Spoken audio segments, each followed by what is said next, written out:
Friends ಎಲ್ಲರಿಗೂ ನಮಸ್ಕಾರ. Friends, ಇವಾಗ ತನಿಖಾ ಇಲಾಖೆಯಲ್ಲಿ ಹೊಸ ನೇಮಕಾತಿಗಳನ್ನು ಬಿಡುಗಡೆ ಮಾಡಿದ್ದಾರೆ. ರಾಷ್ಟ್ರೀಯ ತನಿಖಾ ಇಲಾಖೆ ಎನ್ಐಎದಲ್ಲಿ ಇಲ್ಲಿ 21 ಪೋಸ್ಟ್ ಖಾಲಿವೆ. ಪೊಲೀಸ್ ವರಿಷ್ಠಾಧಿಕಾರಿ ಹುದ್ದೆಗಳಾಗಿವೆ. ಅಖಿಲ ಭಾರತದಲ್ಲಿ ಇರತಕ್ಕಂಥ ನೇಮಕಾತಿ ಆಗಿದೆ. ಅಪ್ಲೈ ಮೂಲಕ ಅರ್ಜಿಯನ್ನು ಸಲ್ಲಿಸಬಹುದು. ಇಲ್ಲಿ ನೀವು ನೋಡಬೇಕಂದ್ರೆ ಹುದ್ದೆ ವಿವರ ಈ ರೀತಿ ಕೊಟ್ಟಿದ್ದಾರೆ.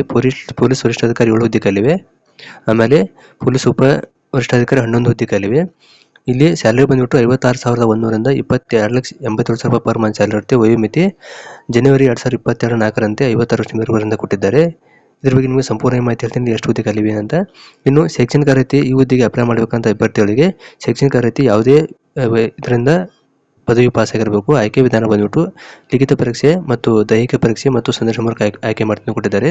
ಇದು ಅರ್ಜಿ ಸಲ್ಲಿಸುವ ವಿಳಾಸ ಆಗಿರ್ತದೆ. ಇಲ್ಲಿ ನೀವು ಅರ್ಜಿಯನ್ನು ಸಲ್ಲಿಸಬಹುದು.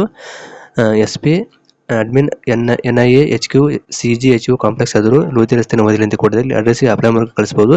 ಅರ್ಜಿ ಹೇಗೆ ಸಲ್ಲಿಸಬೇಕಂತ ಒಂದು ಸಂಪೂರ್ಣ ವಿಡಿಯೋ ಮಾಡ್ತೀನಿ, ಅಲ್ಲಿ ನೋಡ್ಕೊಂಡು ನೀವು ಅರ್ಜಿಯನ್ನು ಸಲ್ಲಿಸಬಹುದಾಗಿದೆ. ಇನ್ನು